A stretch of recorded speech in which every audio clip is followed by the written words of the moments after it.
How's it going, Andrew? What's going on, Matt?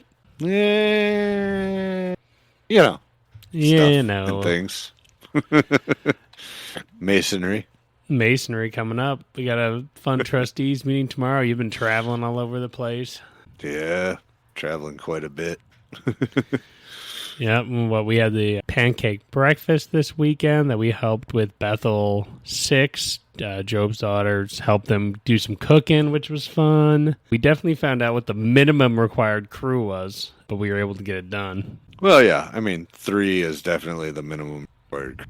That would have been my guess. I mean, we were efficient in there, though. It wasn't a problem. We only had 3. I think we would have been in a good spot if one of us wasn't stolen to be Bunny. I think when we were down to 2 is when things got really tight. But if we wouldn't have had a Bunny, we would have been gold. But yeah, big event for Job's daughters. Apparently they got, what'd they say, 4 or 5 petitions handed out? Yeah, they got a bunch, a couple DMLA interest, and yeah, all sorts of stuff. So it was a really good event, really well attended. So heck yeah, how your travels been? Good.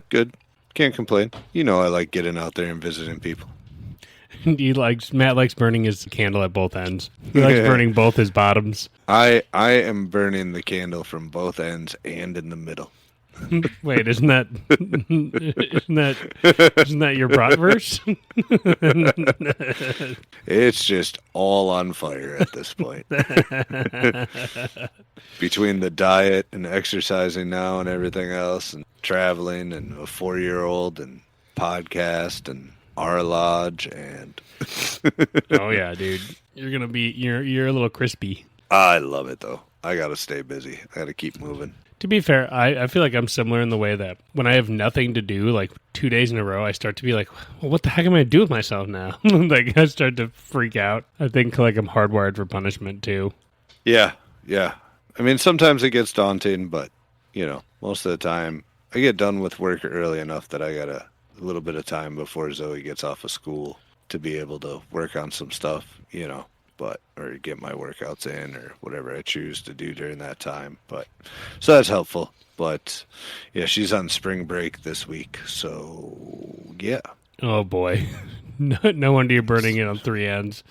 Yeah, exactly. Never break. On more current events, just a fourth wall break and let people know that we're literally recording this the night before. NASA launched Artemis 2 today. Woo woo. Or is it an April Fool's joke? I can't tell anymore. I don't trust anybody till they tell me again tomorrow.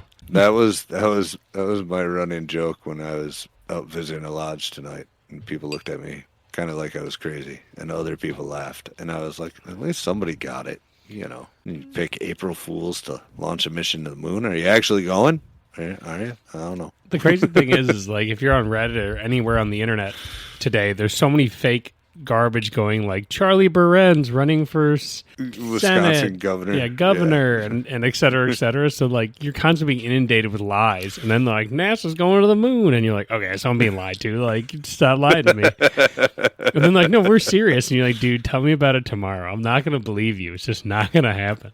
Not gonna believe you today. Speaking of April Fool's Day, though, Wisconsin Freemasonry had a pretty good one. What was it? I didn't get to see it yet. It was that we're merging with the Grand Lodge of Illinois to form the Grand Lodge of Wisconsinois. What a name. And the merger's effective immediately, and things are going to be taken from like both states, and we're going to be one giant Grand Lodge. It was pretty entertaining. You have to find the post because it's a really long-written thing.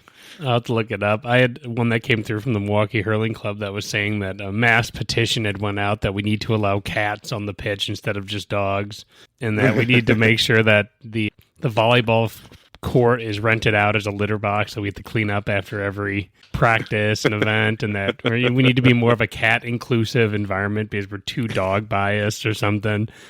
I was like, that's theirs. And they had like a poll at the bottom where you could answer questions like, do you think that are you a cat or dog person? Do you think we should do this? Will you help clean the litter box? Like, do you want it to be free range or leash only and stuff like that? And so there's like a questionnaire, and I was like, oh, these guys are having fun. Nice. Good old April Fool's Day. I didn't do anything to prank anybody this year. Kind of disappointed in myself. I pranked a lot of people. I unplugged a lot of people's keyboards today. I sent out an email that looked like it was one of my standard AI emails where I was like, hey, check out this new article on this and this going on with AI. And it was Rickroll when they clicked the article on the thing. So I had some fun. Speaking of AI, we should get to today's topic. Sounds good. I'm going to hit the music. Loosen up your ties and roll up your sleeves. It's time for Fellowship with Matt and Andrew. The views and opinions expressed on this podcast are not necessarily the views and opinions of the Grand Lodge of Wisconsin or any other Grand Lodge or any appended body. All right. Well, today we are going to talk about what everyone's talking about, and it's unavoidable, so it's time for us to do it too. We're going to talk about AI. We're talking about AI and Freemasonry. I think why it's important is that Masons talk about it and try to figure out how we can adapt it responsibly and respectfully is because it kind of feels to me similar to like when the steam engine or automobile started getting developed. And then I don't want to be the guy who's like, nah, dude, horses forever.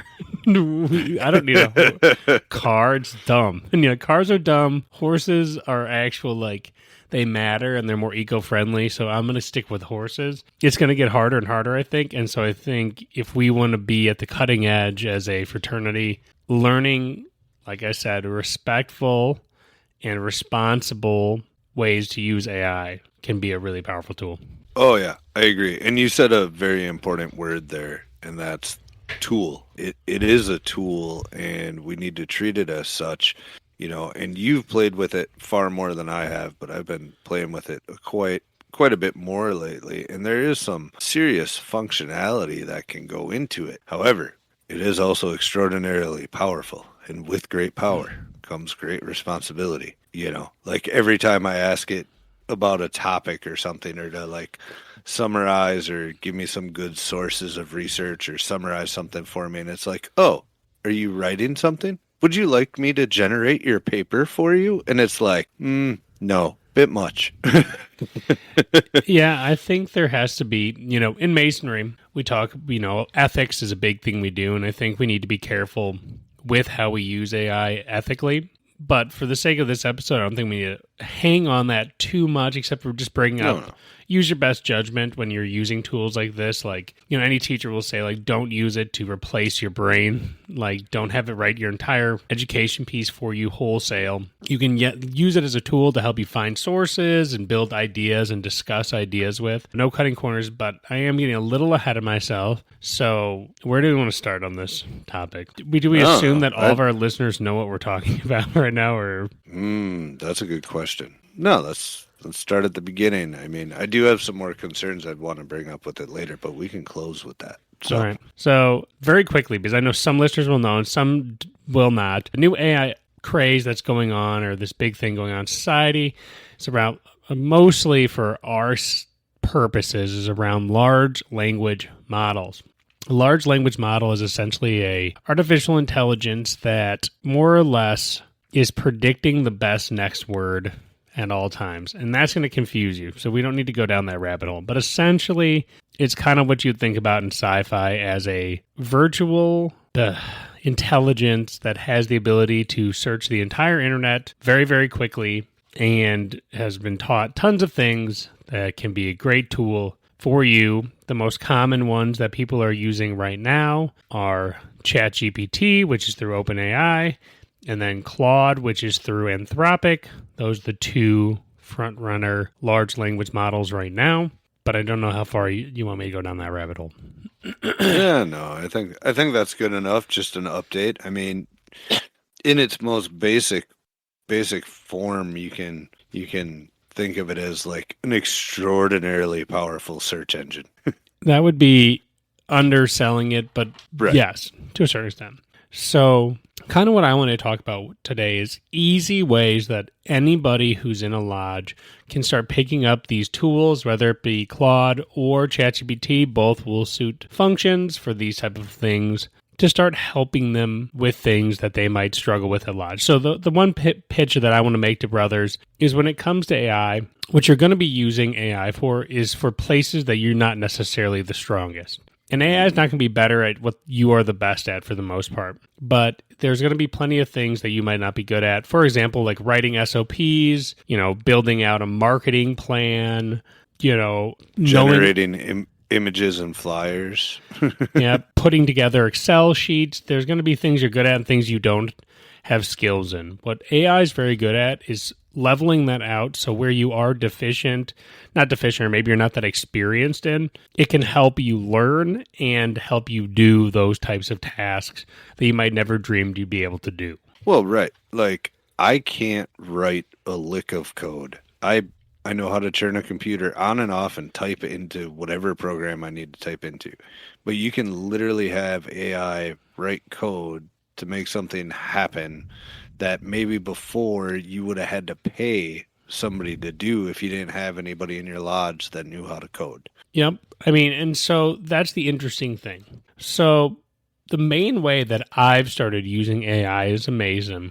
Is the first big thing that I started using it for was event planning and SOPs. When I was junior warden, that was kind of when a lot of the stuff was starting to kick off. So I would use it for SOPs and event planning, and you would be surprised how good it is when you can have a conversation with it about, be like, hey, this is the event I'm doing. Here's kind of the basic idea I'm working with. Can you help me estimate timelines and things like that? When I should do this, that, and the other thing? Can you help me generate a shopping list and all this stuff?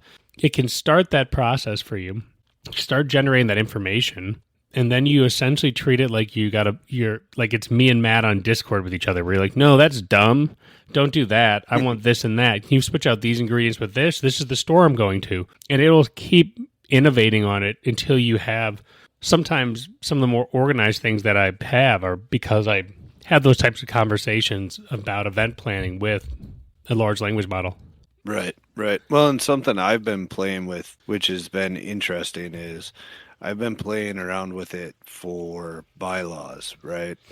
Like, look at these bylaws and give me all the areas they are deficient in and all the edge arguments against it and loopholes in them, so that maybe we can try to start shoring those up, because you're not going to be able to think of every edge argument or counter argument or loop. You're not going to see every loophole that's there, but it looks at it so quickly in so many different ways. It's like, all right, here's all the problems with. You bring up a good point too. This is going to sound strange, but using AI for role play is really huge. You could say, hey, this is something I'm trying to do at Lodge. I think my biggest pushback are going to be from the tenured past masters who are really resistant to change. Can you view it from their eyes and tell me how you would feel if I did this?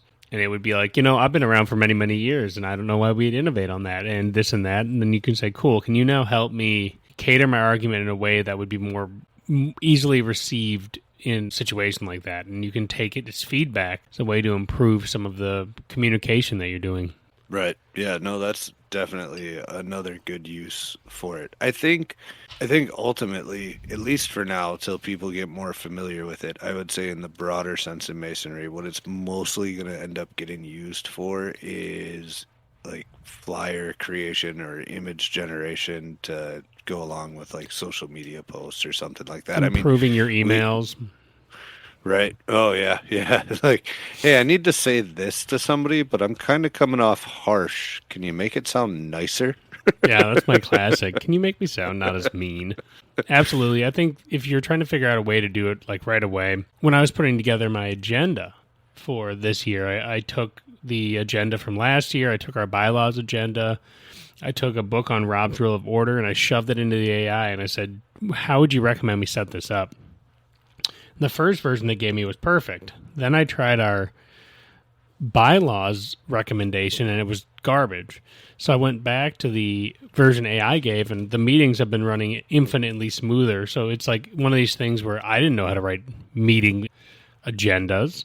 So I was just like, hey, can you please do the research for me and help me understand how I can do this correctly and good? Right. Gooder. Like what's the best structure for this?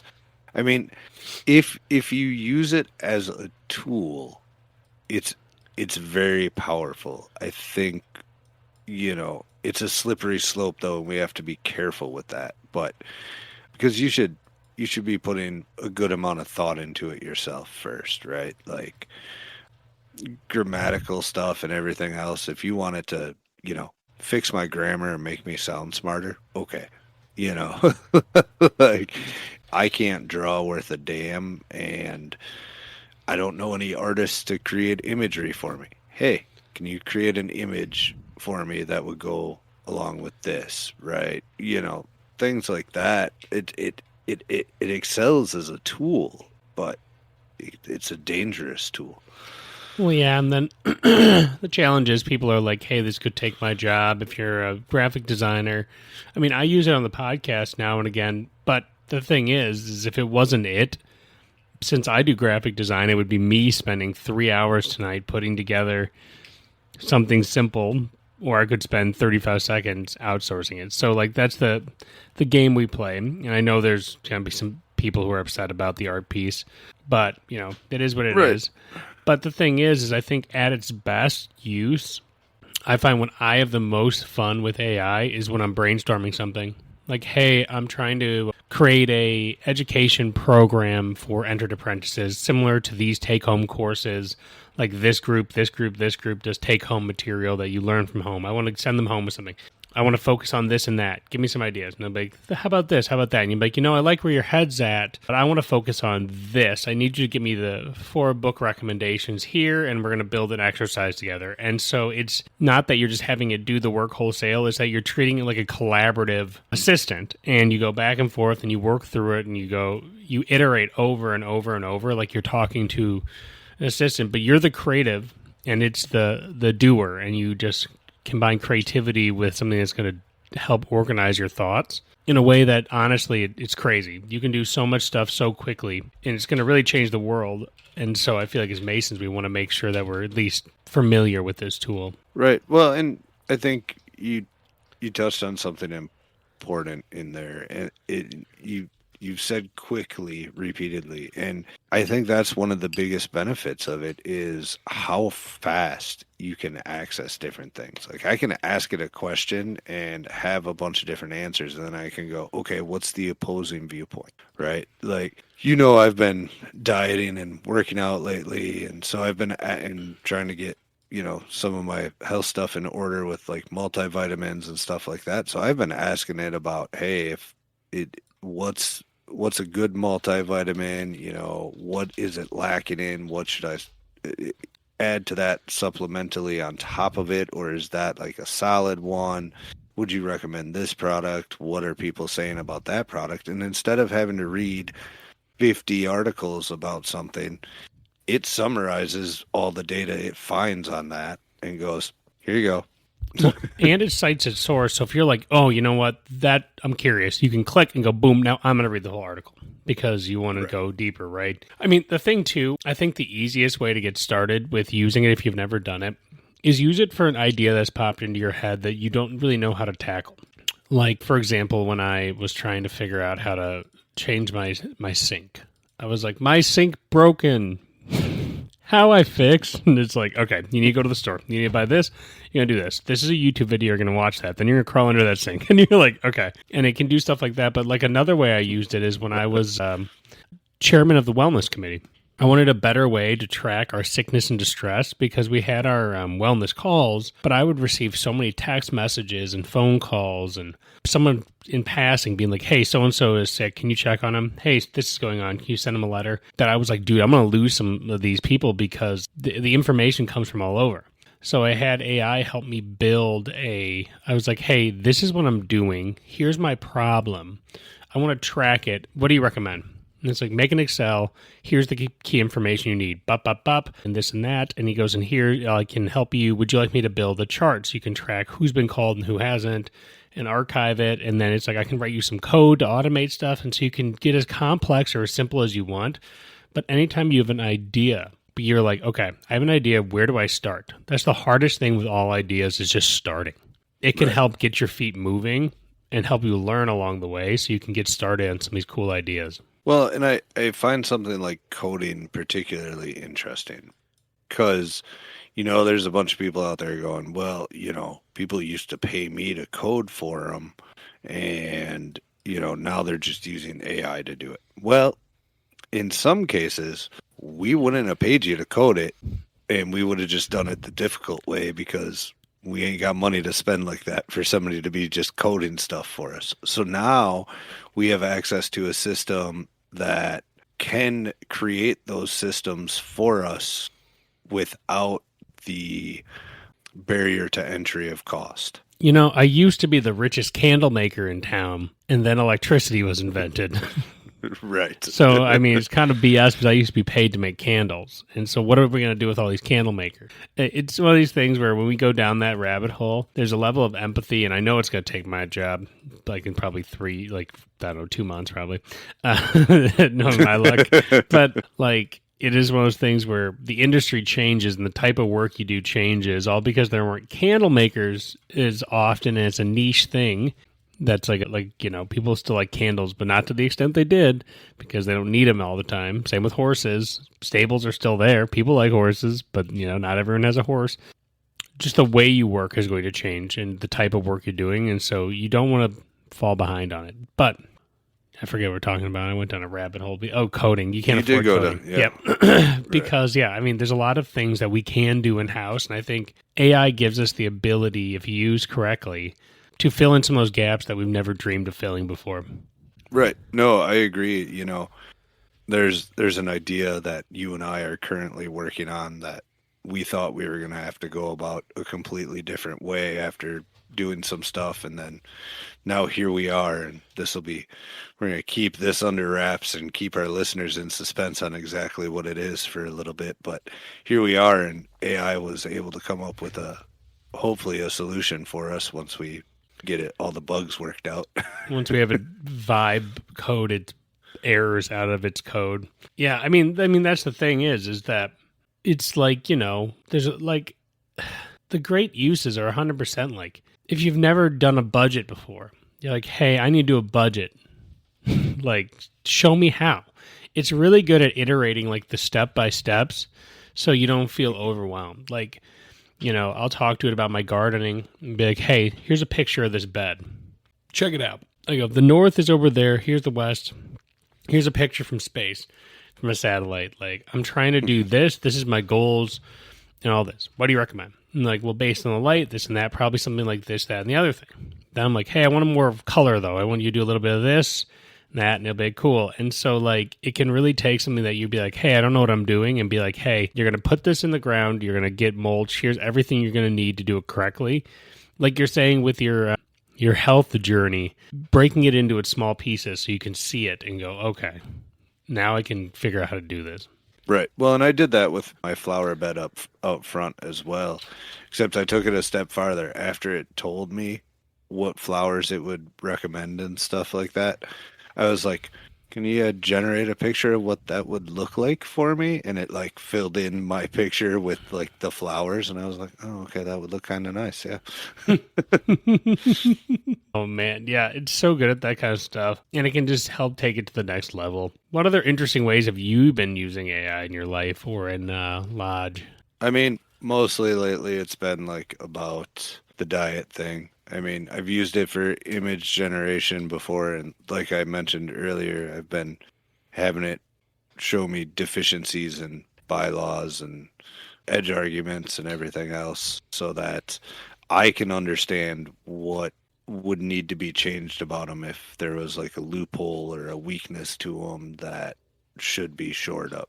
I think the big thing besides that coding thing that we're trying to build a tracking service was I was having a discussion on... Oh, I had to build me a 3D lodge room I could walk around in. Oh, yeah. That was a silly thing. Yeah, that was fun. I didn't think it could do it, but boy, did it. It looked like a crappy lodge room, but boy, did I walk around a crappy video game version of a lodge room. Well, it also looked like it defied the laws of gravity. Weren't there chairs on the walls? Oh yeah, there were chairs on the walls. I tried to explain the chairs don't go there. It was like, hey man, I'm operating in 3D space right now. Can you give me a break? And you're like, all right, sorry. Well, and what's fascinating about it as well is as we interact with it and ask it questions and give it feedback on what we're actually looking for, it like, I don't want to say learns because, it's not alive, but it learns. It remembers. So one of the It biggest remembers. step There. forwards, like when I started using Claude instead of ChatGPT, I basically filled it in on my life story. Like, this is who I am. This is the kind of stuff I do. This is what I like to use you guys, the AI, for. This is my garden bed. I told him every single plant in it, every single direction. I like gave him the 411 on all my stuff.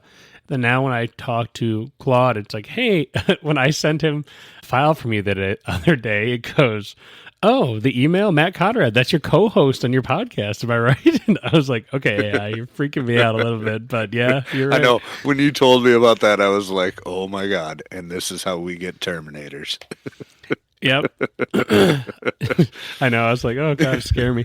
But yeah, I think like the big thing that I think is important for Masons to understand is AI is able to save you time on things that you have to do but don't necessarily deserve your time, like those putsy things, so that you can actually spend doing time on things that like matter as a Mason, like mentoring, working on ritual, planning fellowship events, and doing things you actually enjoy in the craft.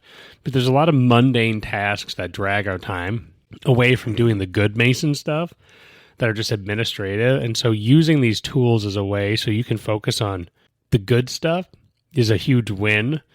It also, like, if you think about it, what do you think do you think it levels the playing field for smaller lodges when they might not have as many people to jump on tasks to be able to be more efficient? I think it levels the playing field for everyone, honestly. I think it creates an environment where as long as you have one person that has played with it or figured out how to use it or is willing to take the chance and play with it and maybe screw up along the way but try to figure it out, it levels the playing field for everyone. Because just like we've been alluding to and talking about, we've been having it code stuff for us and do all sorts of funky stuff that we would not have been able to do otherwise. And it's going to create a system that's going to make certain things much easier. Well, yeah, and exactly. I think it definitely does level the playing field. And the fact that, a lodge that has 15 people is not going to have enough people to have a marketing team, probably not a secretary that can spend 20 hours a week working on something. Or, what are the odds that they're going to have a webmaster who's got the time to help them with something? Suddenly you have a virtual assistant that can help you do a lot of those things. It can help you summarize your minutes. It can do tons of interesting things to help things make possible. And, like I was saying earlier, it lowers the barrier for starting something new or trying to innovate a new idea. So back, nothing's scarier than, like I said, like a blank page. Nothing is scarier than you're staring at it like, okay, I want to do a crafty goat fair. I want to have goats and arts and crafts, and the whole thing is you're going to paint the goats. How do I get this off the ground, right? How do I get the crafty goat fair going? When you have this idea in your head, it can be hard to think, what do I need to do first, second, third, fourth, fifth? It helps you brainstorm those ideas, so it lowers the starting field of beginning stuff. Helps you with institutional knowledge, making SOPs. Yeah, I do want to jump on that, though. So it's a good point to start with, right? Where that stuff used to get fleshed out was in person-to-person interaction, right? Like you'd have a bunch of guys sit around and go, all right, here's the idea. How do we get this done? And you'd have, and I don't want that to go away because those are always fun and enjoyable and you figure stuff out and you got to use. But you can use it to give you a starting point or some directions or some additional ideas that you guys can all then sit around and banter. And, that SOP doesn't seem quite right. Like, hey, I got it close, but it's not quite there. Here's what we need to change. This, and this with your team still, right? So you're still having that interaction and those, brainstorming sessions so that you're still using your brain, right? The slippery slope argument here, right, with AI, and I know it's a slippery slope argument, would be that we're just going to let it do all of our thinking for us and we're all going to become idiots. Yeah, and Same time, like, even with us working on that secret project, like, we've been sharing innovations back and forth, being like, how's this? Is this closer? What about this? Like, so really what your value is not, can you type in all the numbers in good spots? Your value is you're the creative in the room. So you're really weaponizing your creativity and letting it, its will be done upon your ideas. That could be anything from building SOPs, trackers, et cetera, or just helping you communicate. I can write an idea 20 different ways, and you've seen how my typing looks. Mm-hmm. I can't spell, I don't think. I don't think I can read for certain anymore with the way I text. It's so brutal. I'm more of a speaky speak guy. So it's nice to be able to take something I'm trying to say and be like, hey, this is the idea I'm trying to get across and how I want to say it, but can you just make me sound like I make more sense? Like, make it make sense. Right. Be like, I get what you're saying. Here's what you should say. I'm like, that is what it says in my head. Right. Well, and I've had to do that here or there where I've just been like, I'm trying to get this point across to somebody, but every which way I say it just doesn't make sense. Can you show me what I'm doing wrong? But then the benefit to that is I've done that like once or twice or 3 times, but now I've learned. Now I understand how to communicate my ideas better without AI, and I don't need to ask it the 4th time because now I've learned how to get there myself, right? Well, and the key is when they say don't give your brain to AI, is you have a choice as a human being how you want to use AI and what you want to cater your experience to. I don't treat AI like an answers engine. I treat it like a collaborative partner. So when I ask it to help me, something I'm interested in, I'm never asking, hey, tell me why this is this. I'm saying, hey, can you help me understand like more deeply? I want to learn as I do it. I don't want you to spit it out. I want you to explain the why so that I can absorb that information and not have to repeat my questions and stuff like that. Like, hey, I know you told me 10 plants to put in this garden. Why did you pick these? What's your reasoning? So I can start to do that. And I've even told in the AI's core processing that I prefer that type of voice. I say every time I want you to explain these things because I want to learn from you. I don't want you just to supplement and give me the answers. I do the same thing when Chat GPT asks me like, which response do you prefer? I'm like, whichever one is longer and gives me more detail and more rationale behind it. Yep, and it when you do that, it ends up being able to kind of integrate, like you said, to get the answers you're looking for. You didn't have to read 30 different articles that all repeat the same thing, but then only one of them answers the question effectively. It integrates all that information into one source, one paper. You read that, you get the information, you go, thank you. So I didn't have to waste, like I said, save time. I didn't have to waste 40 minutes not learning it, but learning things around it. I got to get exactly to what I needed so I can learn what I needed to learn in that moment. Right. Oh, excuse me. Sorry. Yawn came out of nowhere there. It's quickly approaching my new bedtime these days. It's the other thing I'm working on. More sleep. Yeah, you've been needing some sleep, man. What did AI tell you to do about your sleep schedule? I know you've asked it. Get more.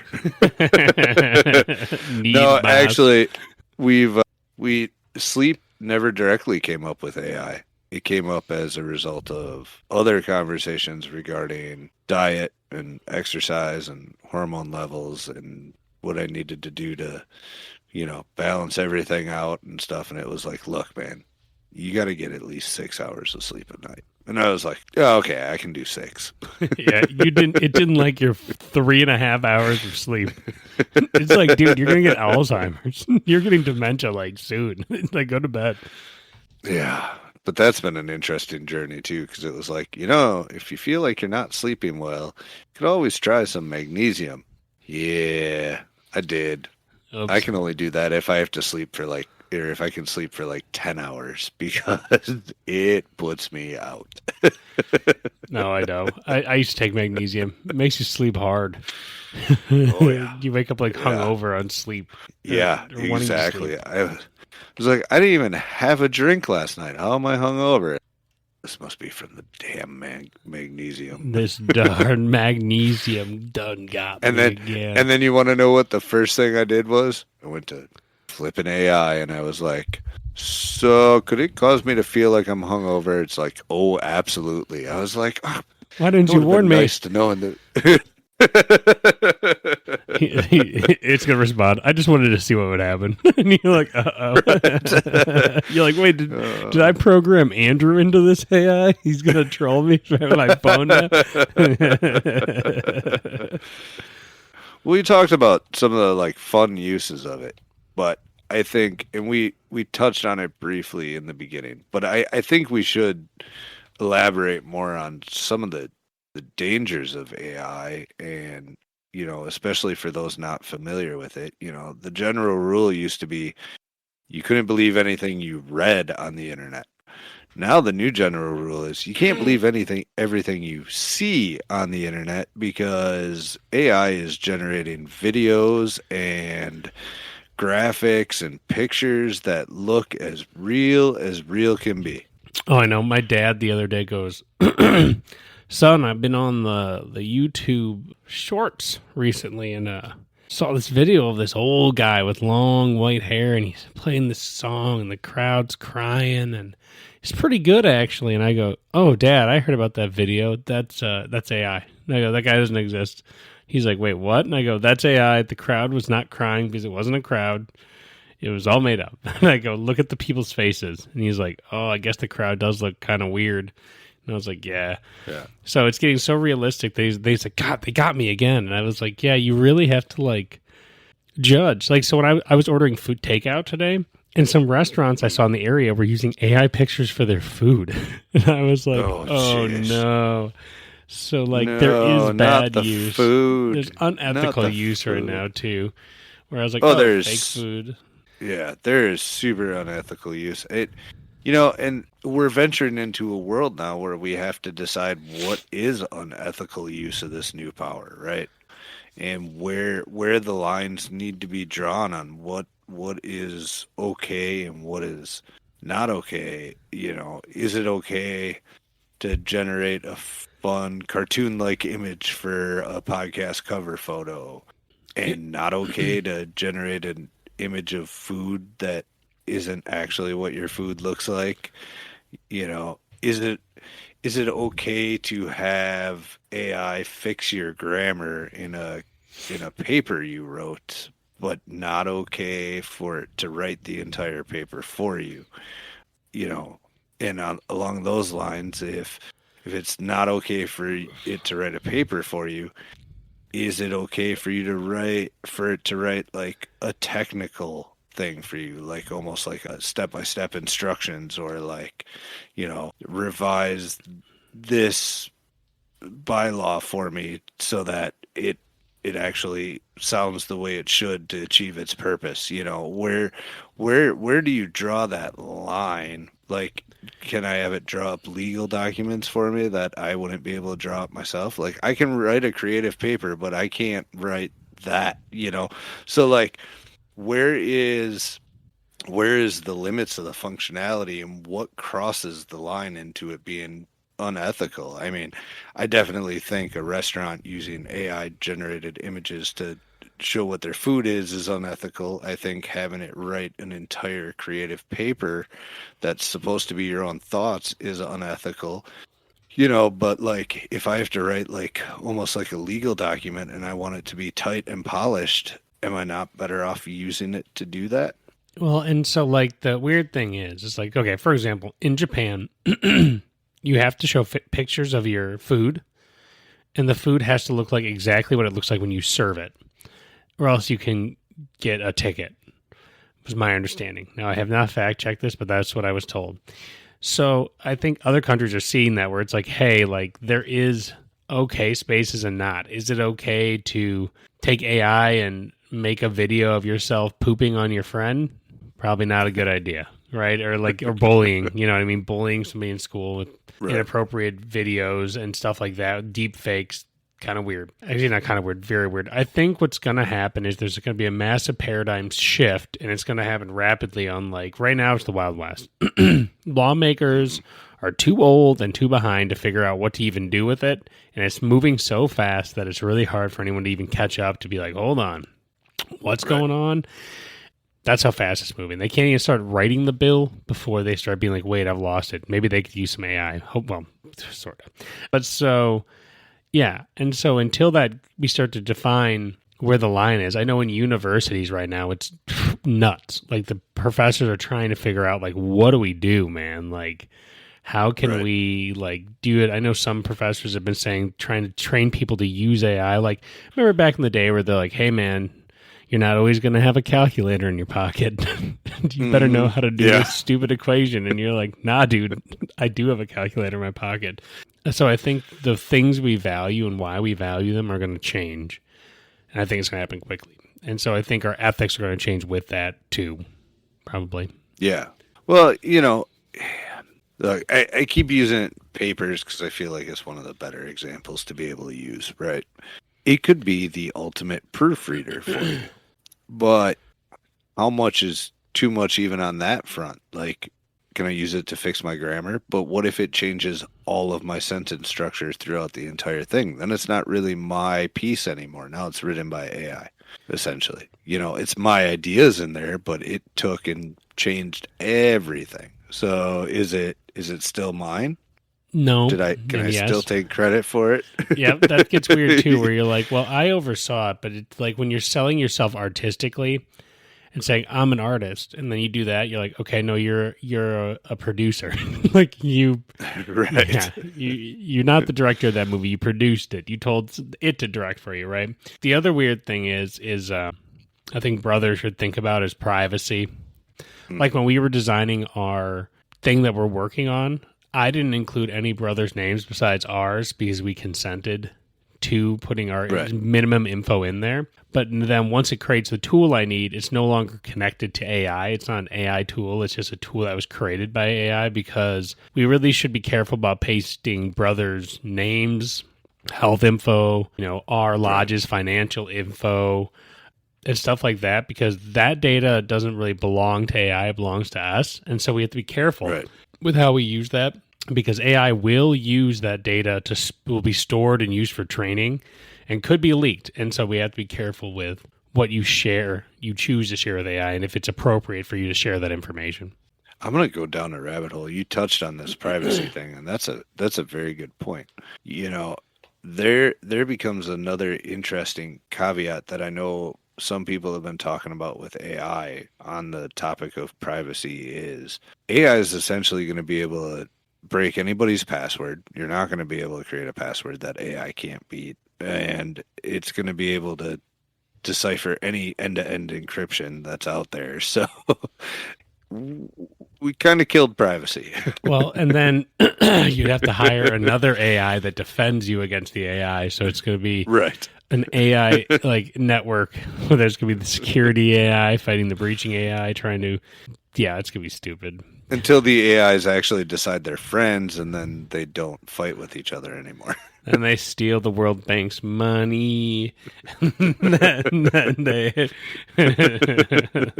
knows? Yeah, you know, one thing that's fun about this is a lot of my coworkers and random people are scared, and I get it.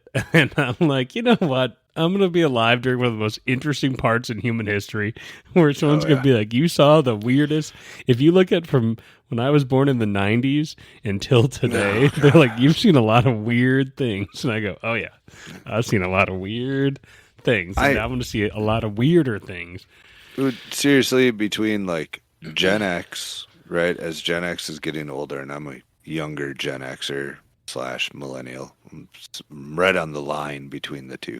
If you just look at all the things that we have gone through, just as far as the invention of the computer for home use.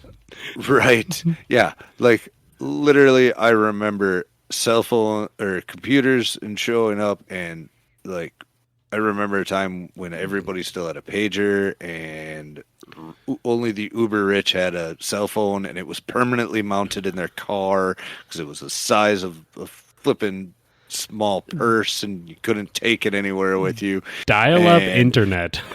The internet yelled at me. Yeah. Like, I can't. It's crazy how far and how fast things have happened. Like, just in the technological advancements alone in our lifetimes, and those those are people that are older that are, obviously still around and stuff. I can't imagine what it's like for them, because even just me, I'm like, I went from like a cordless phone in the house being a big deal to I have a computer in my pocket everywhere with me, and I can talk with a large language model that is somewhat intelligent. Yeah, I mean, it's going from internet created to internet talking back at me and like it's a person, and you're like, oh man.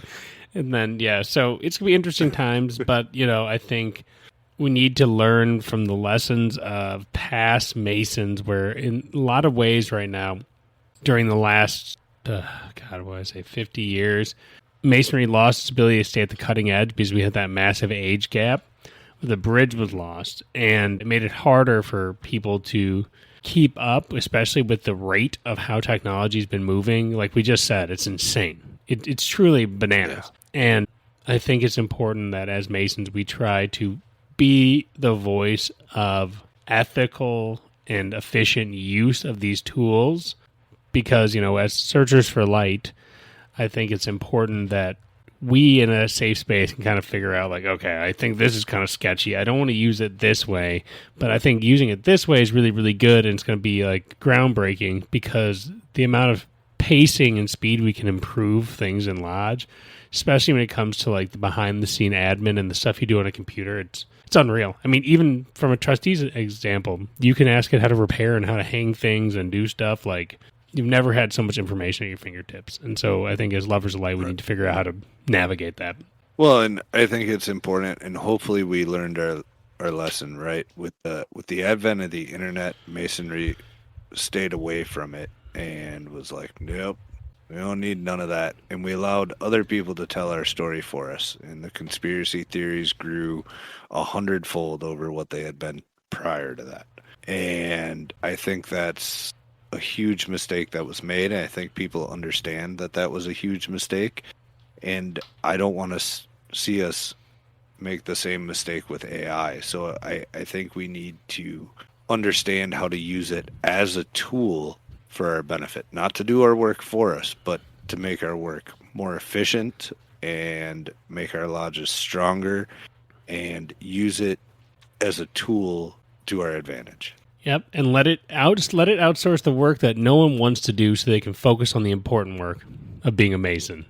There's a lot of stupid stuff we have to do that's not important work, that just has to get done for the necessity of functioning as a building in life or as a group. But then the real work is, Mason stuff, mentorship, studying, learning about yourself, sharing in fellowship, doing community service, all the many things that make Masonry cool. That's where we really want to put our heart and soul into, so you can always outsource what you don't necessarily love doing all the time.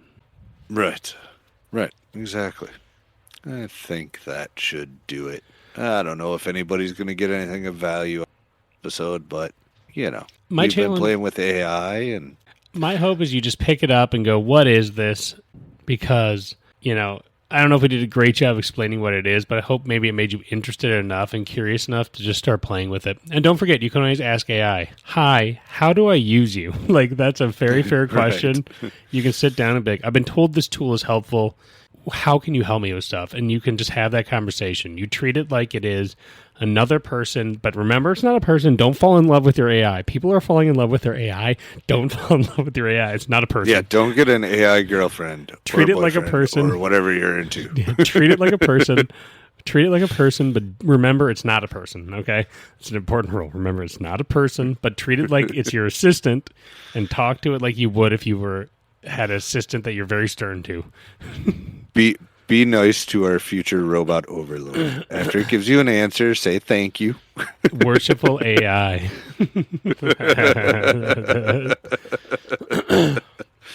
Oh, this is how we get Terminators. I'm sticking by it. Is that your buddy Matt from your podcast? I recognize his name from that email. Oh, okay, that sounds good. AI. We weren't talking about the podcast on here, but you just remember it. Oh, good. So years ago, doing the Little Debbie deliveries, I was in Menards one time, and all of a sudden there was something beeping at me, and it was a self-driving floor cleaner, and it was beeping at me because I was in its way. And I remember taking a picture of it and saying, do we want Terminators? Because this is how we get Terminators. And now we have this, and I just feel like I'm going to be saying this for the rest of my life until the T800 shows up. At work today, I almost tripped over a robot that cleaned the floors. It was very creepy. So I just asked AI, I said, hey, Matt says that you're going to become a Terminator. What would you say, Matt? What cookie would Matt be if he was a Little Debbie's cookie? and AI says, I don't know Matt all that well, but based on the facts from your podcast, I'm going to say oatmeal cream pie because he's classic, he's dependable, he's nobody's flashiest choice, but everybody's secretly happy when he shows up. He's been around forever and isn't trying to reinvent himself, but he's comfortable, sustainable, and gets the job done with quiet confidence. The oatmeal cream pie. Oh, buddy. I actually, that was quite flattering. Thank you, Claude. Let me see. He says, thanks. It's flattering. And you should copy and paste and message that to me because I find that one fascinating. It's so funny. She said, tell him you're welcome. It was either that or a zebra cake because he looks fun on the outside, but once you get into it, it's just the same thing over and over. So he got you the zinger at the end. Ooh. Hey, I was being a little smart aleck there. The zebra cake looks fun on the outside, but once you get into it, it's just the same thing over and over. That's bad. That's now brutal. I don't like you, Claude. That's brutal. See, this is the kind of fun and dumb stuff you can do with AI. So it's not all bad. Just be careful. Be smart. Use your brain. Be a person. Use your brain. Be a person. Think about things through. Don't give it your medical history if you don't want to. Right. Don't tell it anything you don't want to tell it. Oh, yo. All right, Mr. Oatmeal Cream Pie. Let's wrap her up here. Well, make sure you're following us on all of our socials. Please rate and subscribe to the podcast. And if you feel like chatting with us about AI, you can always email us at timeforfellowship@gmail.com. timeforfellowship@gmail.com. You guys have a great day. Take care.